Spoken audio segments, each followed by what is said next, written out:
here we are. I turned down here at the next block. Thanks, mister. I'll get off there.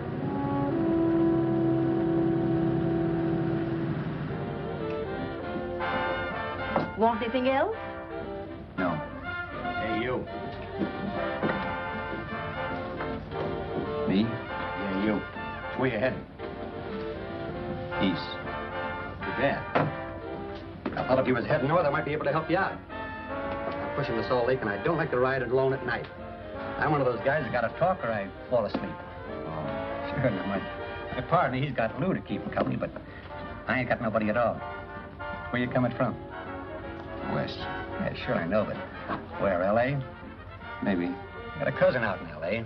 You don't say. Yeah, he's been out. You're not much of a talker, are you? My mother taught me never to speak to strangers. Oh, a wise guy. So what? Okay, don't get sore. Just trying to be sociable, that's all. Hey, Glamorous. You change for a dime, will you?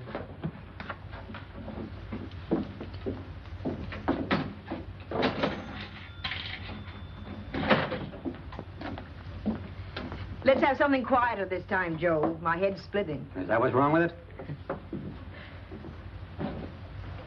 Done with your coffee? No.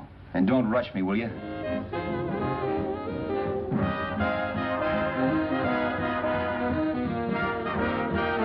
Hey, turn that off. Will you turn that thing off? What's eating you now? Yeah, what's eating you? That music, it stinks. Oh, you don't like it, huh? No, turn it off. Oh, wait a minute, pal.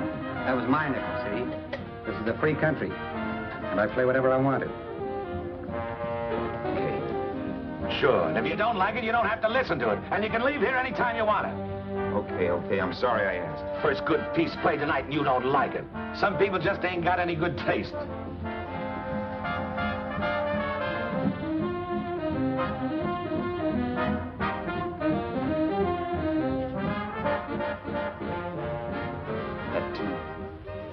That tune. Why was there always that rotten tune? Following me around, beating in my head, never letting up. Did you ever want to forget anything? Did you ever want to cut away a piece of your memory or blot it out? You can't, you know. No matter how hard you try. You can change the scenery. But sooner or later, you'll get a whiff of perfume or somebody will say a certain phrase or maybe hum something. Then you're licked again. I can't believe that you're in love with me. I used to love that song once. So did the customers back in the old Break of Dawn Club in New York. I can't remember a night when I didn't get at least 3 requests for it. Sue, she was always selling it too. Those were the days.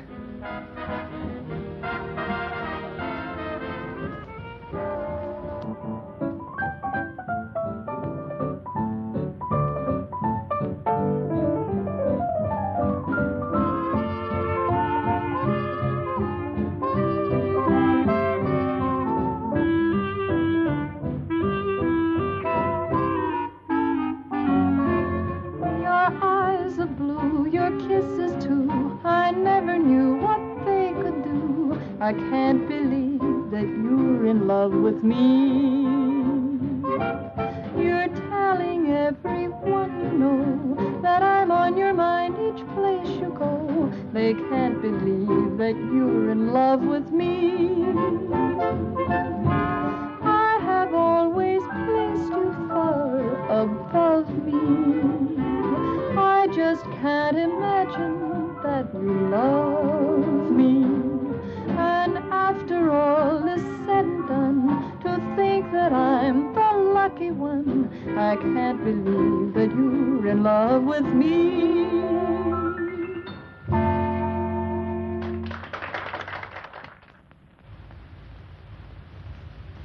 It wasn't much of a club, really. You know the kind.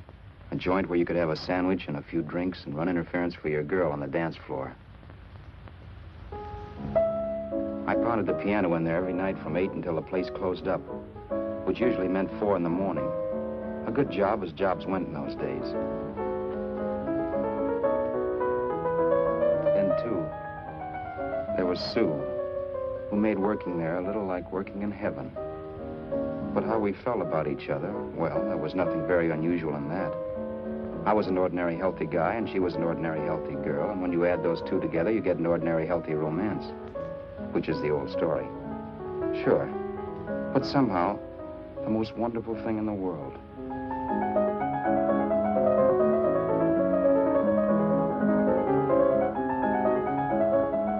All in all, I was a pretty lucky guy.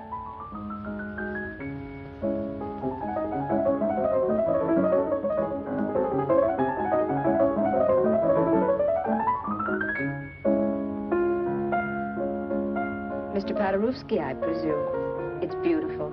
You're going to make Carnegie Hall yet, Al? Yeah, as a janitor. I'll make my debut in the basement. I don't blame you for being bitter, darling, but you mustn't give up hope. Why, someday... Yeah, someday. If I don't get arthritis first. In the meantime, let's blow this trap.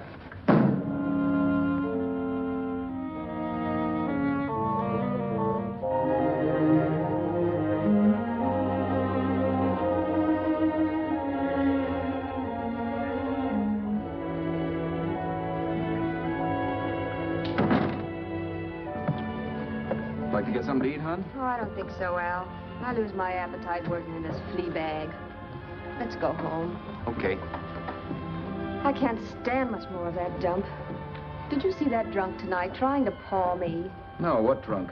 Does it matter what drunk? Say, what's the matter with you tonight, darling? That's the third time you started to tell me something and then stopped. We shouldn't have any secrets from each other, Sue. Next week, we're going to make with the ring and the license. You and me will be a team. Yes, that's right. In the Bush League. I don't get you. We've been struck out. It's a funny way to talk, darling.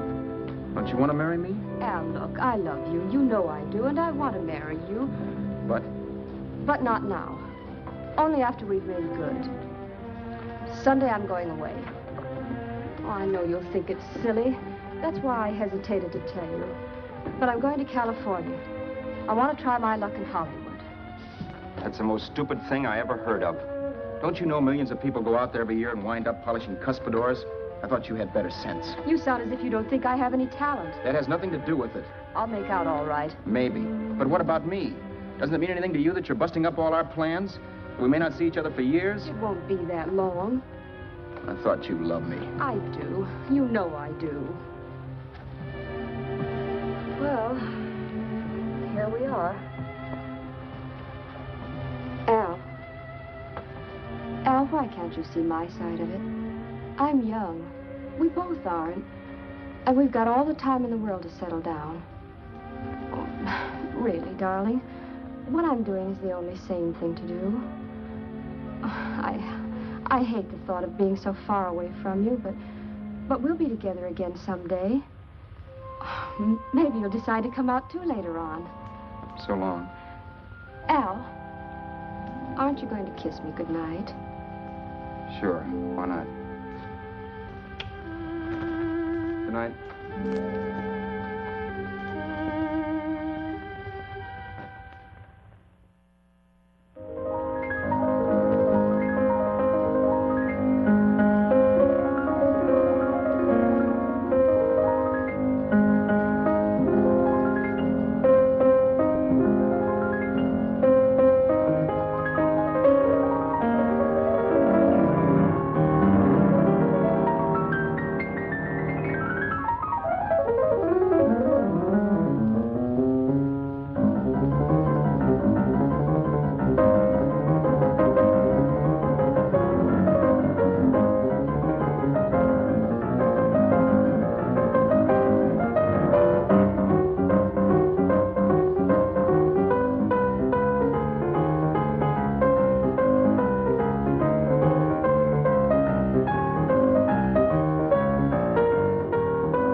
Roberts. You hit the jackpot this time. $10. Thanks.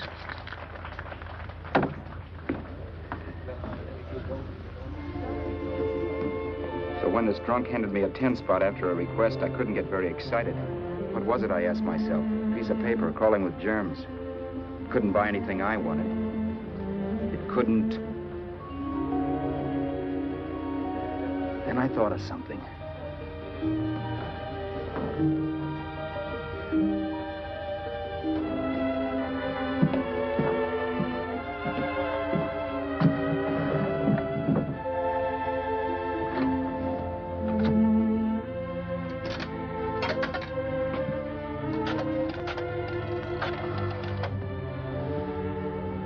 Long distance.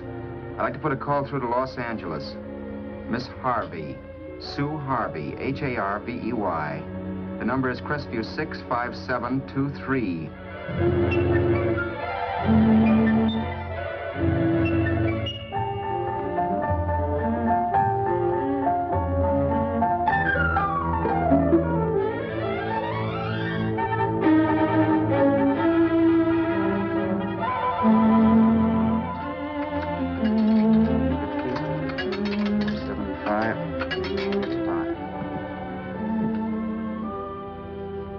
Hello, Sue?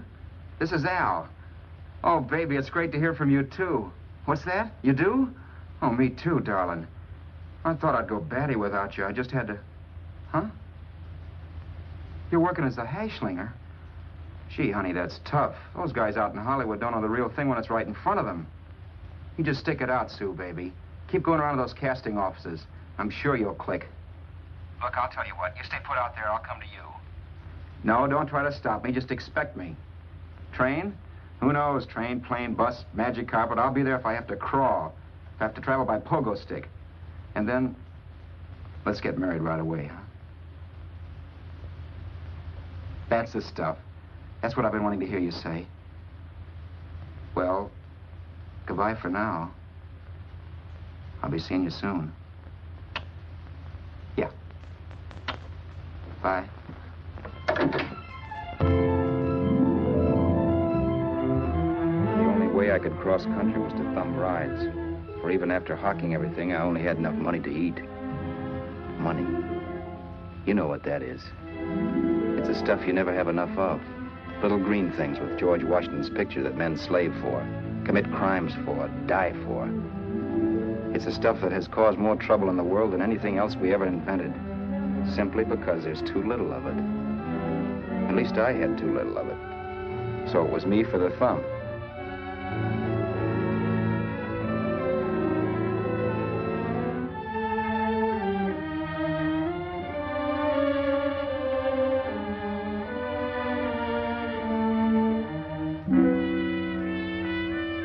Ever done any hitchhiking? It's not much fun, believe me. Oh, yeah, I know all about how it's an education, how you get to meet a lot of people and all that. But me, from now on, I'll take my education in college, or in PS 62, or I'll send $1.98 in stamps for 10 easy lessons.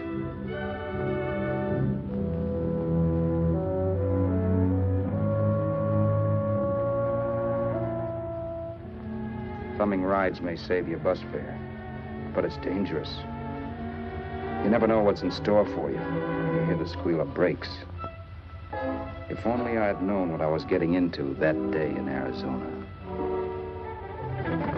Here, throw that in the back seat. Okay, let's go. Make sure that door's closed.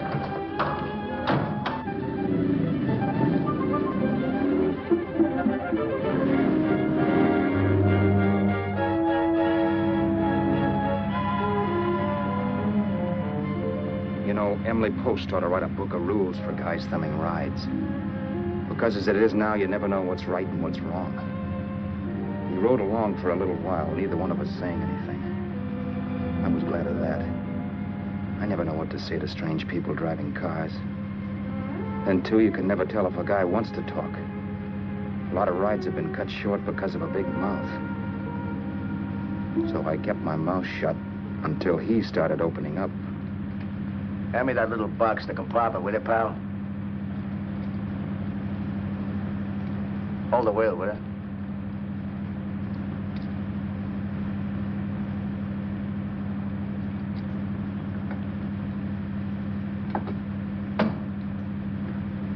How far are you going? L.A. Well, you're really traveling, aren't you? Yeah, but I don't expect to make it for a couple of years at the rate I've been promoting rides. Not much luck, huh? Sure, all bad. Not many people stop for a guy these days. Afraid of a stick-up, maybe.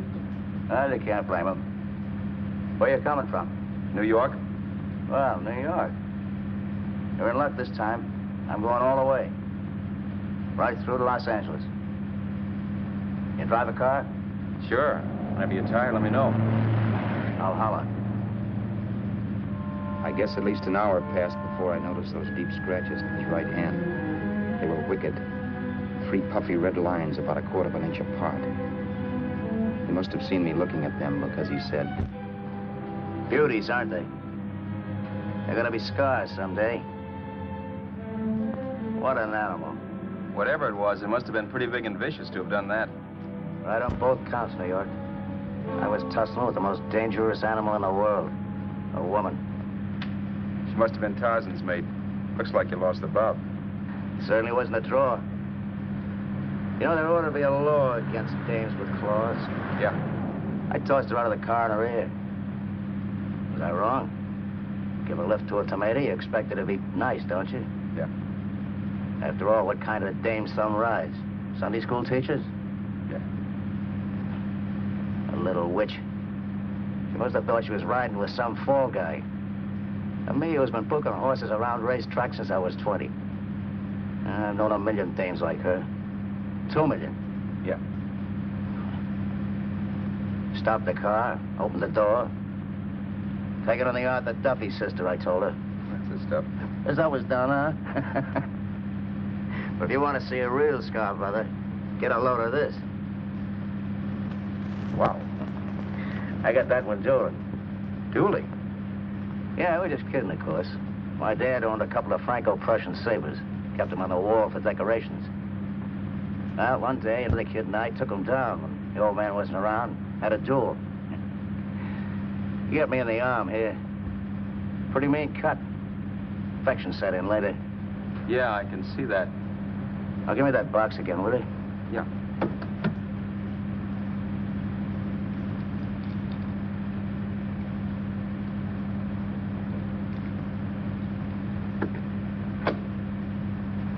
Pain made me lose my head, I guess.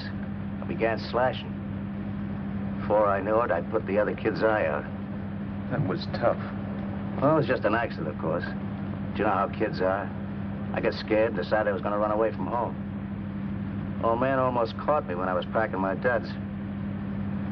The bloody rag I had wrapped around my wrist hadn't caught his attention. You've seen the bundle for sure. But I beat it when he was phoning for a doctor. That was 15, 16 years ago. I haven't been home since. Pull in there for a bite or something, huh? A bite or something. Brother, was I hungry. I hadn't had anything in my stomach for hours. Yet even with that gnawing in the pit of my belly, I didn't want to be in too big a rush to put on the feed bag. First, I had to make sure this guy knew the score. If I got him down on me, goodbye ticket to Hollywood. I'll wait out here for you, mister. Well, if it's the money, don't worry about paying for it. This time it's on me. Well, that's what... Haskell, think nothing of it. You make your first million, maybe you can do the same for me. Come on, New York. I gotta make the West Coast by Wednesday. There's a horse running in Santa Anita named Pirate Bicycle. Means dough to me if I'm on him. We'll make it all right. He did most of the talking during the half hour we were in the place. I ate. He rambled on about his old man, whom we hadn't heard from since he ran away as a kid. Now he happened to become a bookie. And then all about how he got rooked in Miami. One race, 38 grand. They cleaned out my book. How do you like that? That was tough luck. Yeah, and I'm supposed to be the smart guy. Well, you just wait. I'm going back to Florida next season with all kinds of jack. And you watch those stinkers run for cover. Want anything else? No, thanks. I've had plenty.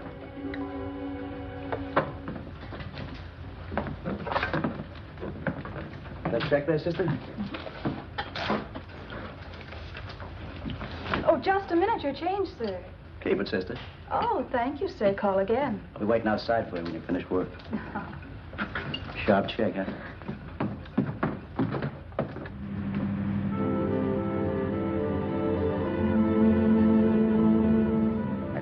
that night while Haskell slept like a log. After a while, I began to get sleepy myself. I was happy, though. Soon I'd be with Sue again. The long trip was practically over, and there'd be no more hoofing it down the concrete. I began to think of the future, which couldn't have been brighter if I'd embroidered it with neon lights. It was nice to think of Sue shooting to the top. It's amazing what a full belly can do to your imagination. Your eyes are blue, your kisses too. I never knew what they could do. I can't believe that you're in love with me. You're telling everyone you know I'm on your mind each place you go. I can't believe that you're in love with me.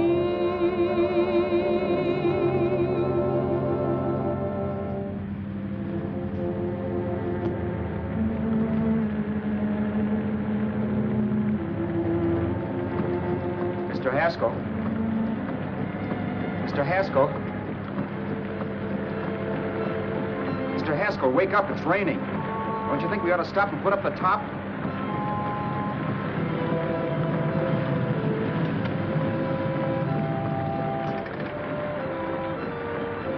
Mr. Haskell, I'm going to put up the top.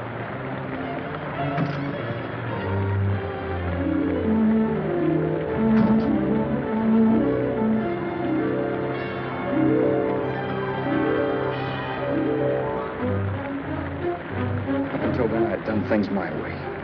But from then on, something else stepped in and shunted me off to a different destination than the one I had picked for myself. But when I pulled open that door... Mr. Haskell, what's the matter? Are you hurt?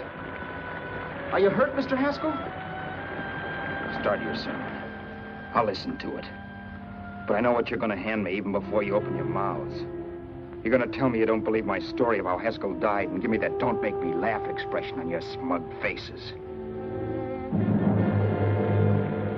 I saw at once he was dead, and I was in for it. Who would believe he fell out of the car? Why, if Haskell came too, which of course he couldn't, even he would swear I conked him over the head for his dough. Yes, I was in for it. Instinct told me to run, but then I realized it was hopeless. There were lots of people back down the road who could identify me. That gas station guy and the waitress. I would be in a worse spot then, trying to explain why I beat it. The next possibility was to sit tight and tell the truth when the cops came. But that would be crazy. They'd laugh at the truth. I'm not having my head in the noose. So what else was there to do but hide the body and get away in the car? I couldn't leave the car there with him in the gully. That would be like erecting a tombstone.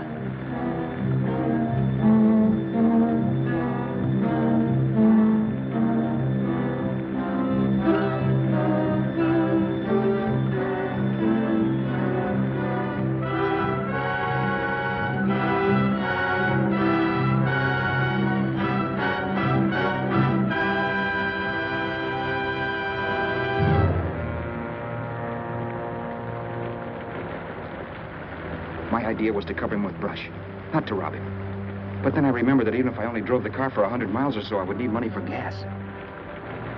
Besides, it was stupid of me to leave all that money on a dead man. Not only that, I'd have to take his driver's license in case I was stopped for something. I didn't like to think about it, but by that time I'd done just what the police would say I did, even if I didn't. My clothes. The owner of such an expensive car would never be wearing them. Some cop might pull me in on suspicion.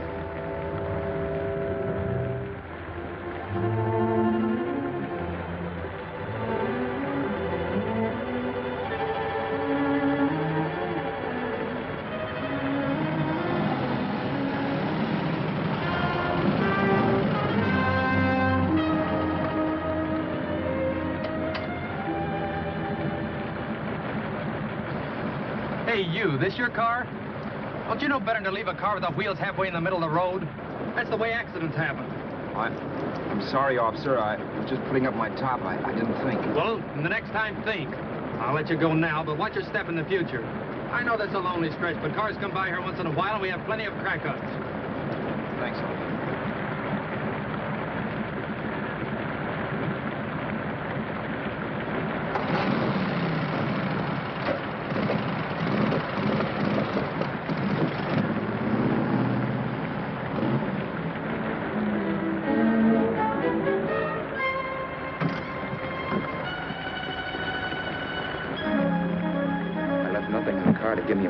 bastards. If they found a dead man in the gully now, it would be me.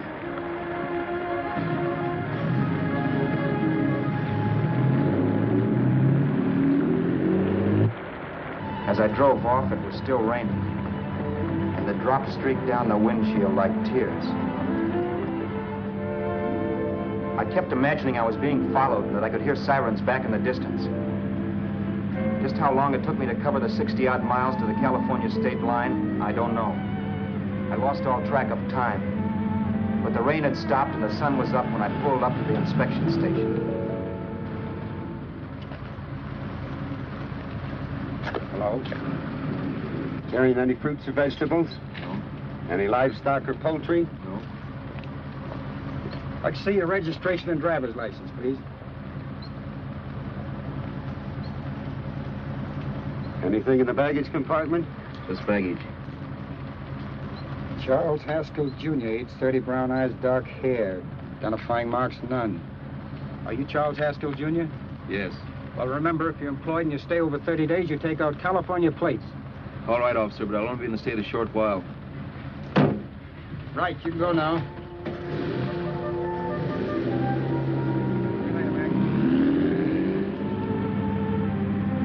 I couldn't drive any farther without some sleep. Cops or no cops, I knew I had to hit the hay and hit it hard. I was dead tired.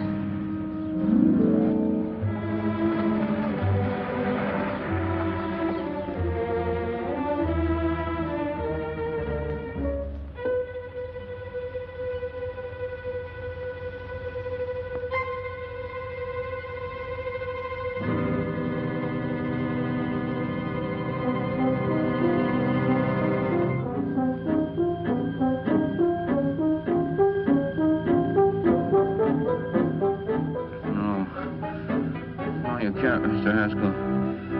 No.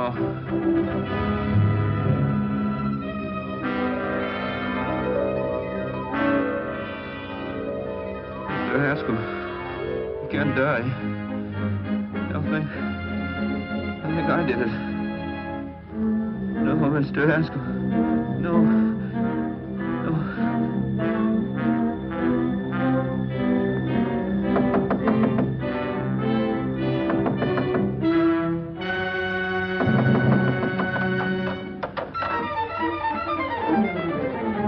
Who's there? It's the maid. Can I come in and clean? Later. In a half hour. All right, sir.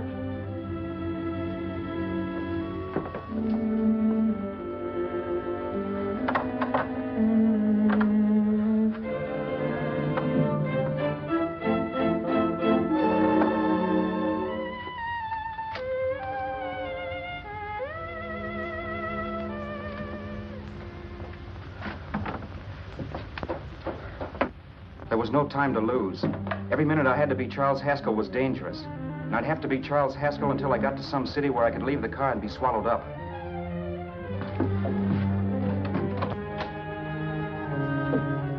That meant driving the car as far as San Bernardino, maybe even to Los Angeles. In a little town, I might be noticed, but in a city, I should be safe enough. Then, after I ditched the car, I could go on to Sue. But those 5 minutes at the state line made me realize it might be a good idea to find out a little bit about Mr. Haskell. Then if anybody asked me questions, I could give the right answers. The first thing I found out was that I had $768. This was a lot of jack, but believe me, it was the kind of money I'd rather not have.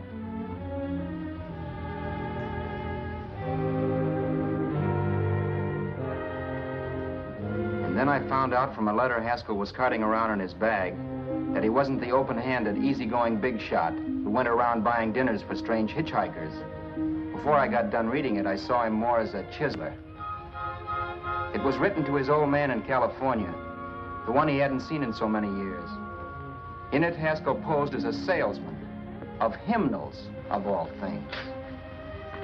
It was easy to see where Haskell expected to raise a new stake for his book in Miami by rooking his old man. That was about all I found out from his effects, and it was enough. I told myself, maybe old man Haskell was lucky his son kicked off. He would never know it, but it saved him from taking a flyer in sacred literature preferred.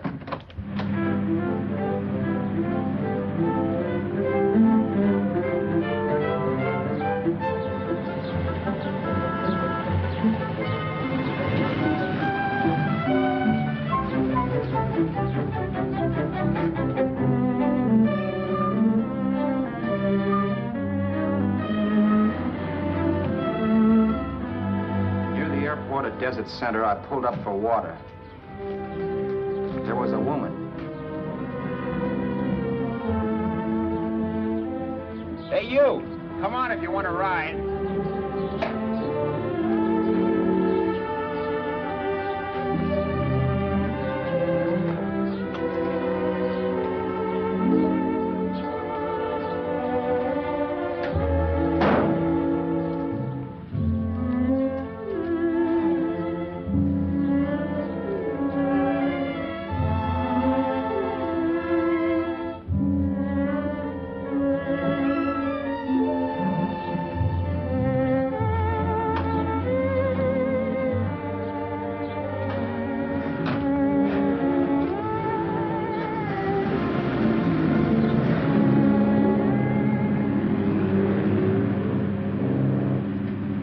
How far are you going? How far are you going? That took me by surprise, and I turned my head to look her over. She was facing straight ahead, so I couldn't see her eyes. But she was young, not more than 24. Man, she looked as if she'd just been thrown off the crummiest freight train in the world. Yet, in spite of this, I got the impression of beauty. Not the beauty of a movie actress, mind you, or the beauty you dream about when you're with your wife, but a natural beauty. A beauty that's almost homely because it's so real. Then suddenly she turned to face me. How far did you say you were going? Los Angeles? L.A.? L.A.'s good enough for me, mister. That's what I was afraid of. What'd you say? Oh, nothing, just thinking out loud. People get in trouble for doing that. What's your name? You can call me Vera if you like. You live in Los Angeles? No. Where are you coming from? Oh, back there. Needles? No. Oh, sure, Phoenix. You look just like a Phoenix girl. Are the girls in Phoenix that bad? The girl must have been pretty tired, because she fell asleep not 20 minutes after she stepped into the car. She lay sprawled out with her head resting against the far door, like Haskell. I didn't like that part of it much, but I didn't wake her up. It wasn't that this girl still worried me. I'd gotten over that funny feeling I had when she looked at me, which I put down as just my jangled nerves. With her eyes closed and the tenseness gone out of her, she seemed harmless enough. And instead of disliking her, I began to feel sorry for her. The poor kid probably had had a rough time of it. Who was she anyway? And why was she going to Los Angeles? And where'd she come from in the first place? The only thing I knew about her was her name. Not that it made any difference. A few hours more and we'd be in Hollywood. I'd forget where I parked the car and look up Sue. This nightmare of being a dead man would be over. Who this dame was, well, it was no business of mine. Where did you leave his body? Where did you leave the owner of this car? You're not fooling anyone. This buggy belongs to a guy named Haskell. That's not you, mister. You're out of your mind. That's my name, Charles Haskell. I can prove it. It's my driver's Save license. yourself the trouble, mister. Having Haskell's wallet only makes it worse. It just so happens I rode with Charlie Haskell, all the way from Louisiana. He picked me up outside of Shreveport.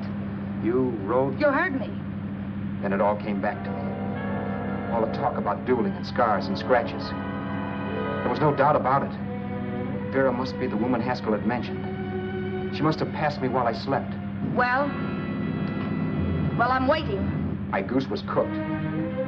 She had me. That Haskell guy wasn't dead yet. He wasn't stretched out stiff and cold in any Arizona gully. He was sitting right there in the car, laughing like mad while he haunted me. Well? There was nothing I could say. It was her move. Vera, whatever her name was just my luck picking her up on the road. It couldn't have been Helen, or Mary, or Evelyn, or Ruth. It had to be the very last person I should ever have met. That's life. Whichever way you turn, fate sticks out a foot to trip you.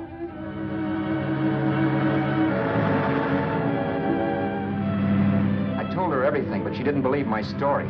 I should have saved my breath. That's the greatest cock and bull story I ever heard. So he fell out of his car. Say, who do you think you're talking to, a hick? Listen, mister, I've been around, and I know a wrong guy when I see one. What'd you do, kiss him with a wrench? Now, wait a minute. What I told you was true. You see, that's why I had to do it. You think I killed him? Well, the cops would have thought so, too. Yeah, well, maybe they still think so. What makes you so sure I'll shut up about this? Vera, I'm innocent. Give me a break, will you? It won't do me any good having you pinched. The cops are no friends of mine. Now, if there was a reward, but there isn't. Thanks. Don't thank me yet. I'm not through with you by a long shot. Let's see that roll.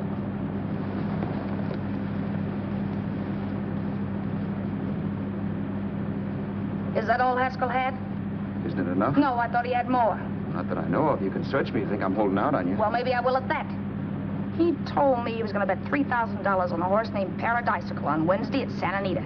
He was stringing you along. He meant 300. Maybe. Sure, $3, 300. He was a piece of cheese, a big blowhard. Listen, mister, don't try and tell me anything about Charlie Haskell. Remember, I knew him better than you did. Okay, then you knew he was a four-flusher. That explains the $3,000 bet. I'm not so sure he didn't have that $3,000. Why should I believe you? You got all the earmarks of a cheap crook. Now, wait a Shut minute. up. You're a cheap crook and you killed him. For 2 cents, I'd change my mind and turn you in. I don't like you. All right. Don't get sore. I'm not getting sore. But just remember who's boss around here. If you shut up and don't give me any arguments, you'll have nothing to worry about. But if you act wise, well, mister, you'll pop into jail so fast it'll give you the bends. I'm not arguing. Well, see that you don't. You know, as crooked as you look, I'd hate to see a fella as young as you wind up sniffing that perfume that Arizona hands out free to murderers. I'm not a murderer. Of course you're not. Haskell knocked his own head off. He fell, that's how it happened, just like I told you. Sure, and then he made you a present of his belongings. I explained why I had to do skip that. it. Doesn't make a difference one way or another. I'm not a mourner. I liked Haskell even less than I like you. Yeah, I saw what you did to him. What do you mean? Well, scratches on his wrist. Sure, I scratched him. I'll say you did. So your idea was to drive the car a little way, maybe into San Bernardino, and then leave it. You weren't going to sell it? Sell it? You think I'm crazy? Somebody else's car? See, all I want to do is leave it somewhere and forget I ever saw it. Not only don't you have any scruples, you don't have any brains. I don't get you. Maybe it's a good thing you met me. You'd have got yourself caught, sure. Why, you dope. Don't you know a deserted automobile always rates an investigation? Huh? Look, the cops find a car. Then they get curious. They wonder where the owner is. So, all right, they don't trace Haskell. They trace you. I never thought of that. The only safe way to get rid of the car is to sell it to a dealer. Get it registered under a new name. Say, stop at the next store. I want to get a bottle and do some shopping before we hit L.A. Okay. As soon as we find a place, I'll drop you off and pick you up later. Nothing doing. You're coming in, too. From now on, you and I are like the Siamese twins. Have it your way. But I don't get the point. The point is, I don't want you to get lost. I'm not going to beat it if that's what you're afraid of. I'll say you're not. Well, I'm going to see that you sell this car so you don't get caught. Thanks. Of course, your interest wouldn't be financial, would it? You would want a small percentage of the profits. Well, now that you insist, how can I refuse? 100% will do. Fine. I'm relieved. I thought for a moment you were going to take it all. I don't want to be a hog. A few hours later, we were in Hollywood. I was recognizing places Sue had written about. It struck me that far from being at the end of the trip, there was a greater distance between Sue and me than when I started out. Vera wasn't kidding with that Siamese twins crack. She rented a little apartment as Mrs. Charles Haskell. When I objected to this, she explained that it was on account of the car. A dealer might think something was funny if he called and found we were using different names.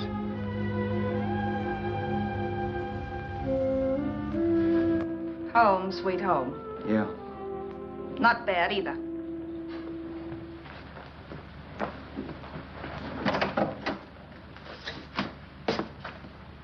In case there's any doubt in your mind, I'll take the bedroom. Yeah. Sure is stuffy in here.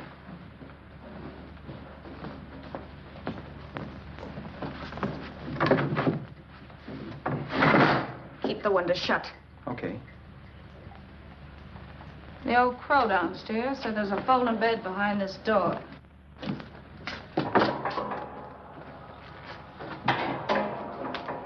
You know how to work it? I invented it. Some joint. One can't have everything.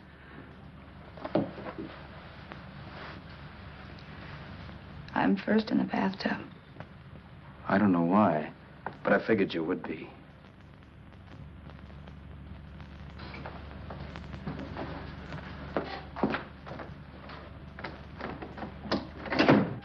Boy, oh boy. It sure feels good to be clean again. I must be 10 pounds lighter. You must be. Well, hitching rides isn't exactly the way you keep your schoolgirl complexion. I wish that guy with the sacks would give up. Gets on my nerves. Forget it. Have a drink. Aren't you afraid I might take you up on it? If I didn't want to give you a drink, I wouldn't have offered it. Why be a sorehead, Roberts?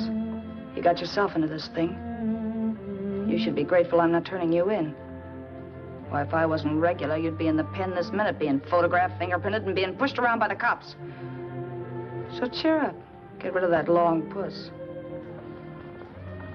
Or is your conscience bothering you?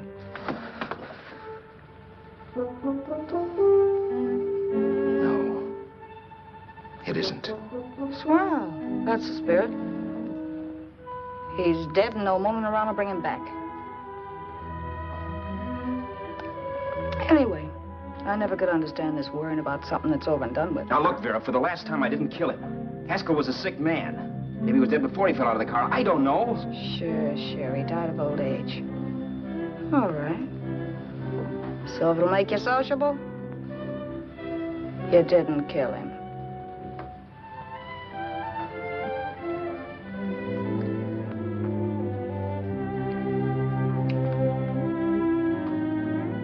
Thanks.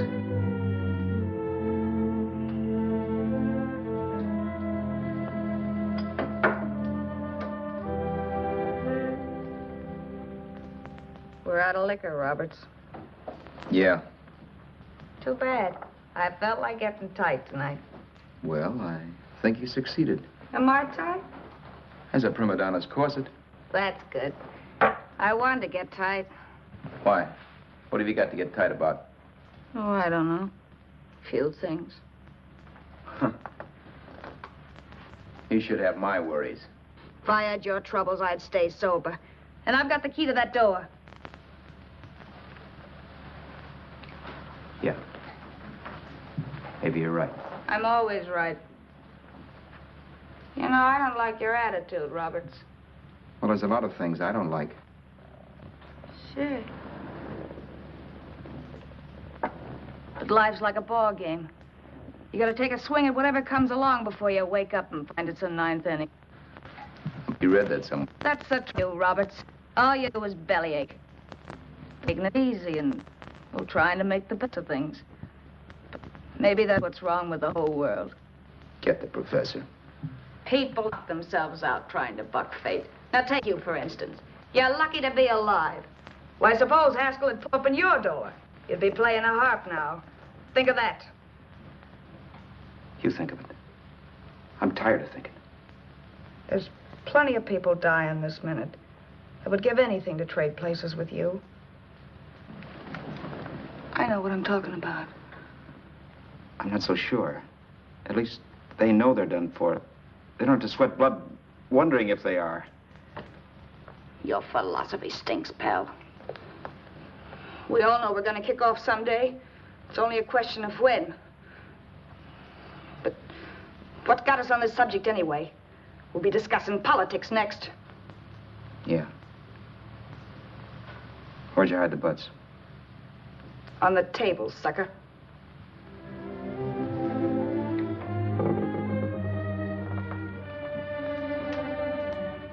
We bored each other with conversation for a couple of hours longer. Every 5 minutes, one of us was wishing we had another bottle or a radio or something to read. Then finally, we ran out of chatter. I know it's only 11 o'clock, but I want to get up early and make the rounds of the used car lots. No hurry about that. We've got all the time in the world. Maybe you have, but if you think I want to stay cooped up in this place any longer than I have to, you're batty. It's not a bad place. Paid plenty for diggings like this in New York. I wouldn't like it if it was the Ritz.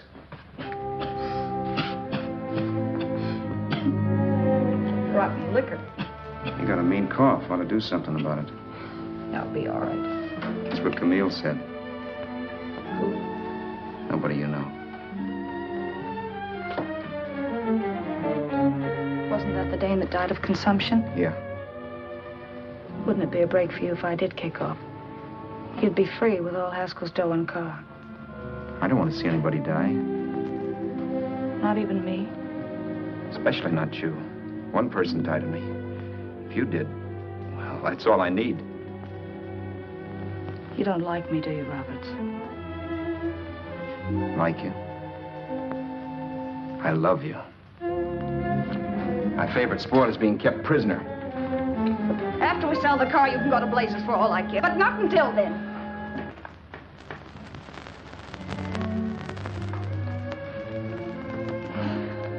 I'm going to bed.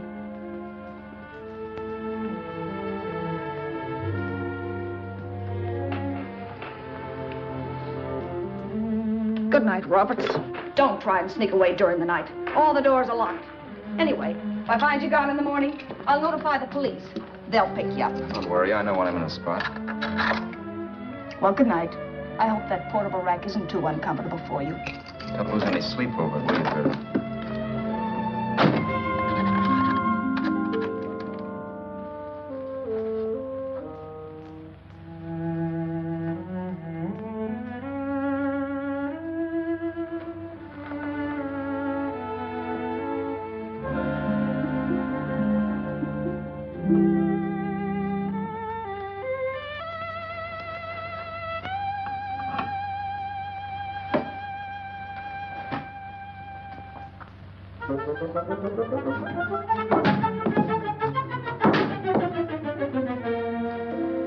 Crestview.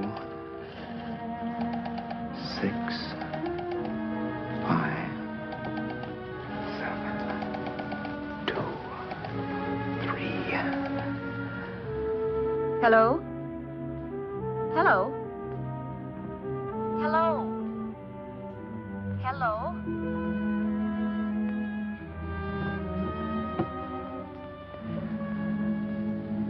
No. Not yet, darling. Tomorrow. Maybe.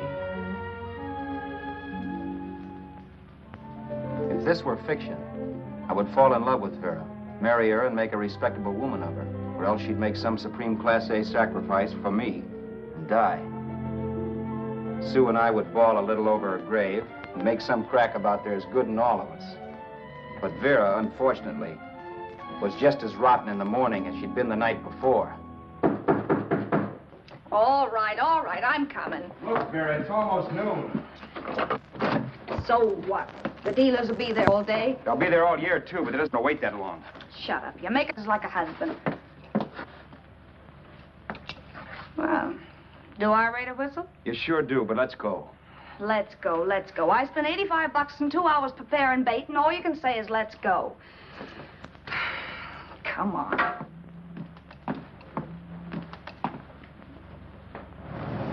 We passed a few used car lots last night down this way.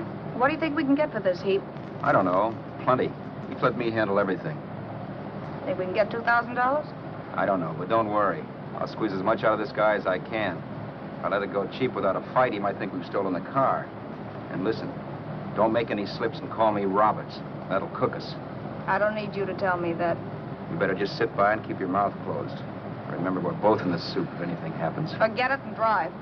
You're my wife, Vera Haskell.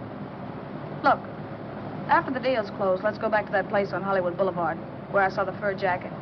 I want to buy it. After the deal's closed, I'm saying goodbye to you. That's right, I forgot. I guess I'm getting kind of used to you. Well, that's a habit you could start breaking. Let's try this place in the middle of the block.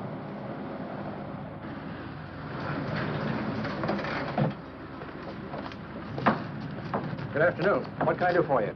We're interested in selling a car. If the price is right. Well, if it's in good mechanical condition, it should blue book for about $1,600. Tony, take a look at this motor. 1,600. Are you kidding?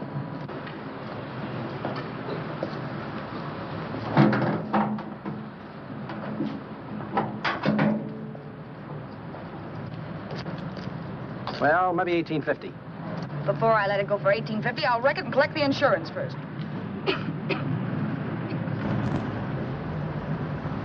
Lady, this motor's seen a lot of driving.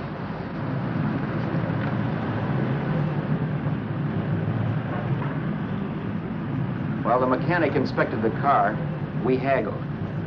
At last, when we were all worn out, we hit a compromise. His price.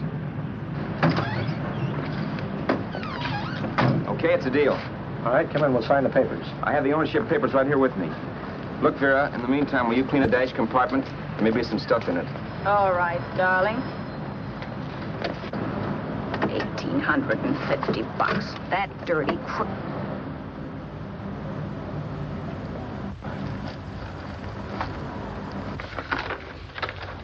New York, huh? Yeah. But you bought the car in Miami. Yeah. Well, now let's see about the insurance. We can either have it transferred or canceled. What kind of insurance do you have, Mr. Haskell? Well, aren't all the papers there? I don't see any. Surely you know what type of insurance you carry in the car. The name of the company? Yeah, but, Well, if you'll just tell me the name of the company, I'd be very glad to take care of all the details. well, Did you sign the papers yet? not yet. Well, don't. We're not selling the car. Well, wait a minute, Mrs. Haskell. Come on, darling. What's the matter? Change your mind? Yes, I'm sorry. I guess I have. But, Vera... Let's go.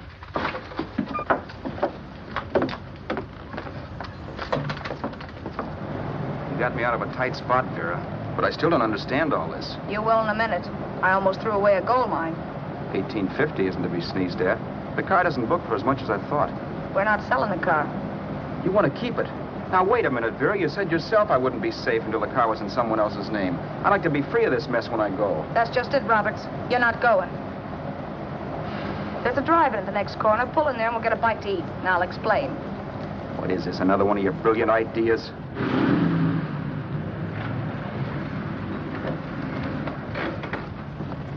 Oh, I take your order? Make mine a ham sandwich and coffee. And for you, sir?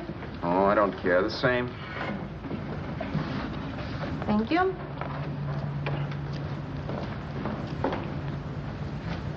Get this, Vera. I've been pretty patient so far. I've done everything you asked me to do, but no more. Shut up. You've taken Haskell's money. And you can have the dough we get from selling the car. But you're not going to keep me a prisoner. It's a good thing I bought the paper. Take a look at that. Vera, I'm in no mood. Read that.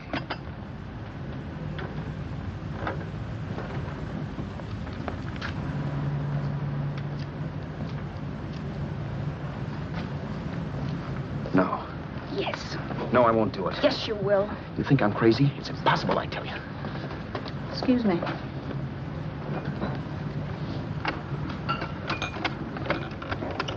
Blow the horn when you're through.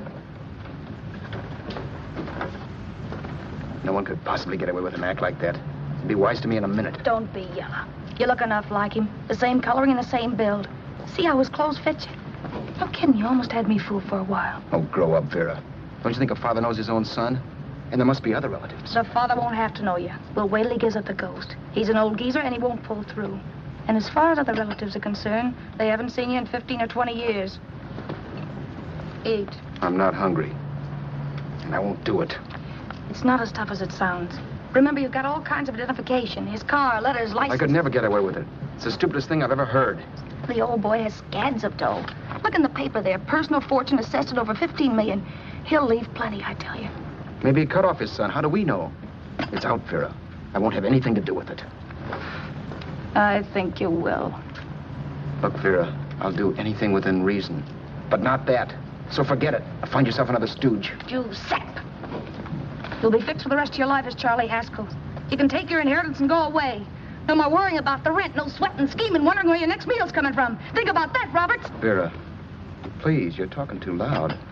On this, I'm splitting 50-50 with you. Sure, why not? We're both alike, both born in the same gutter. Now, take it easy, Vera. There's people around here. You don't know what you're talking about. We'll wait till we read that old man Haskell's dead.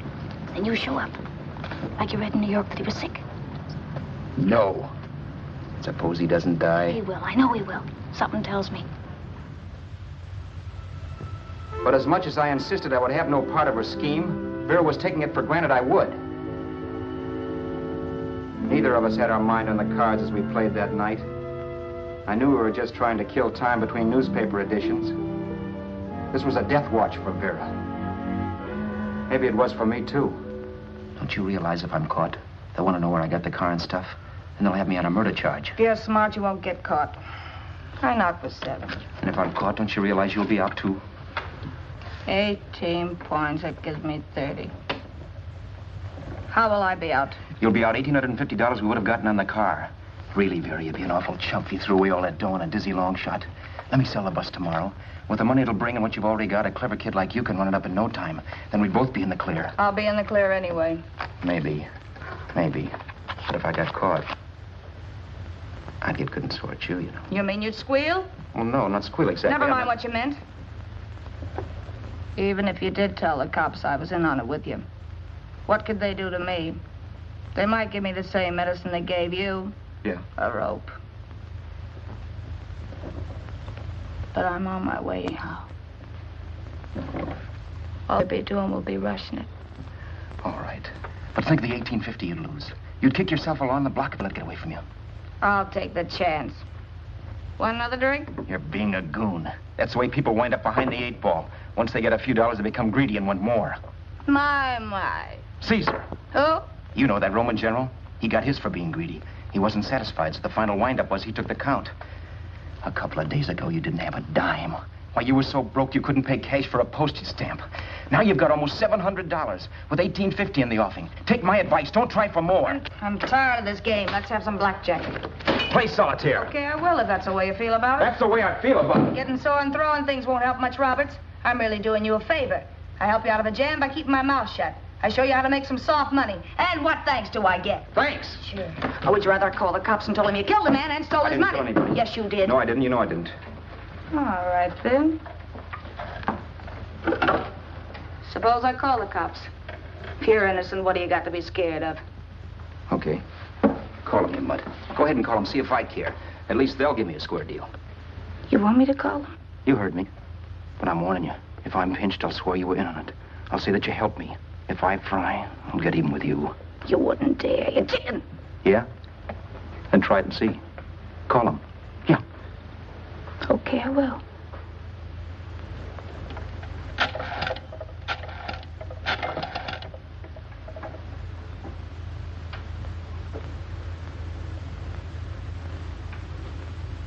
Information? I want the number of the Hollywood police station. Okay, I got it. Thanks. Wait a minute, Vera. You wouldn't do that. Well, wouldn't do that, and I'll show you if I would. Take it easy now. Let's talk this over. This was early in the evening, and the conversation, while hectic, was at least pitched low. But as the minutes passed, and more obstacles to her plan popped into my head, the air got blue. Each word coming from our lips cracked like a whip. I reminded her that as Charles Haskell, I didn't even know my mother's name, where I'd gone to school, the name of my best friend, whether I had an Aunt Emma or not, my religion, and if I'd ever owned a dog. I didn't even know what my middle initial stood for. I also pointed out that the real Haskell had a scar on his forearm. His people never saw that scar. He told me he ran away right after putting out the kid's eye. Yeah, but his father knew he was cut. There'd have to be some kind of a mark. So what? The old man's dead, or will be. I hope by tomorrow morning's papers. Anyway, you could cut yourself a little, couldn't you? Boy, for that kind of dough, I'd let you cut my leg off. You're drunk and you're crazy mad, Vera. Turn me in if you want to, but I won't get mixed up in this. Besides, how do we know Haskell was such a phony? Maybe it wasn't the man's son at all. Maybe he just dreamed it up. Well, dreaming or not, you won't be dreaming when the law taps you on the shoulder. There's a cute little gas chamber waiting for you, Roberts. And I hear extradition to Arizona's a cinch. Where's that phone? Vera! Leave me alone. Vera! Here. I want a phone. Call police. I hate you yellow stinker. You leave me alone. I'll let you alone when you promise to leave the phone where it is. You're drunk. You don't know what you're doing. You're hurting me. Will you promise? All right.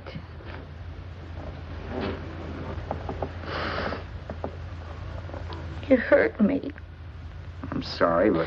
And it's hot in here. Open up a window. It's not hot. Don't tell me. Now, do you do it or do I do it? You're no gentleman, see? Yeah. All right. I'll open up the window.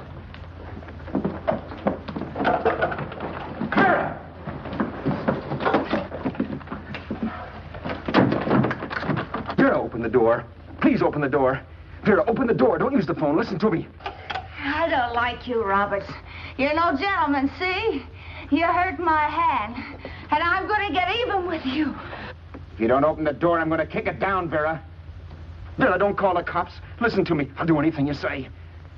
Vera, let me in. I'll break the phone.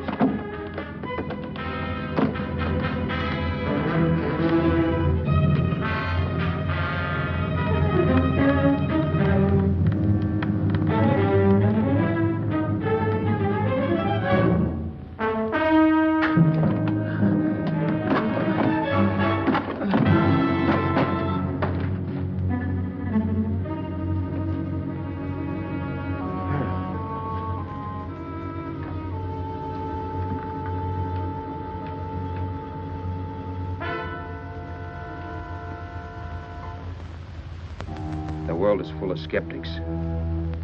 I know. I'm one myself. In the Haskell business, how many of you would believe he fell out of the car? And now, after killing Vera without really meaning to do it, how many of you would believe it wasn't premeditated?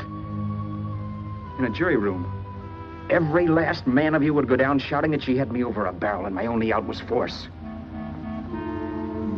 The room was still. So quiet that for a while I wondered if I had suddenly gone deaf. It was pure fear, of course. And I was hysterical, but without making a sound. Vera was dead, and I was her murderer. Murderer. What an awful word that is. But I'd become one. I'd better not get caught. What evidence there was around the place had to be destroyed. And from the looks of things, there was plenty. Looking around the room at things we'd bought was like looking into the faces of 100 people who'd seen us together and who remembered me. This was the kind of testimony I couldn't rub out. No. I could burn clothes and hide bottles for the next 5 years. There'd always be witnesses. The landlady, for one. She could identify me. The car dealer, the waitress in the drive-in, the girl in the dress shop, and that guy in the liquor store. They could all identify me. I was cooked. Done for. I had to get out of there. While once I'd remained beside a dead body, planning carefully how to avoid being accused of killing him, this time I couldn't. This time I was guilty. I knew it. Felt it. I was like a guy suffering from shock. Things were whirling around in my head. I couldn't make myself think right. All I could think of was the guy with the saxophone and what he was playing. It wasn't a love song anymore. It was a dirge.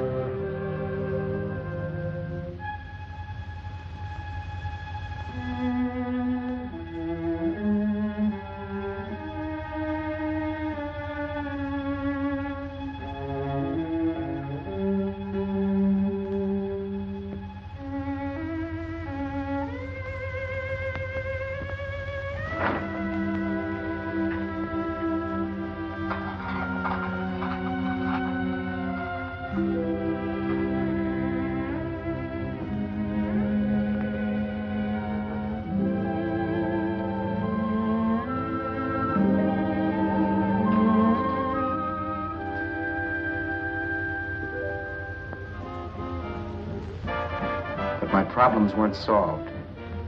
I had to stay away from New York for all time because Al Roberts was listed as dead and had to stay dead. And I could never go back to Hollywood. Someone might recognize me as Haskell. Then, too, there was Sue. I could never go to her with a thing like this hanging over my head. All I could do was pray she'd be happy.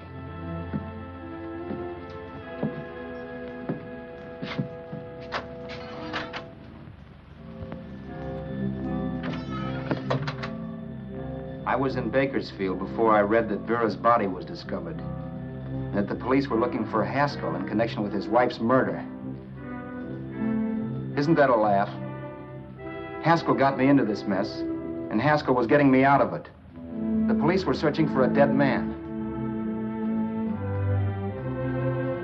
I keep trying to forget what happened, and wonder what my life might have been if that car of Haskell's hadn't stopped. But one thing I don't have to wonder about. I know. Someday a car will stop to pick me up that I never thumbed.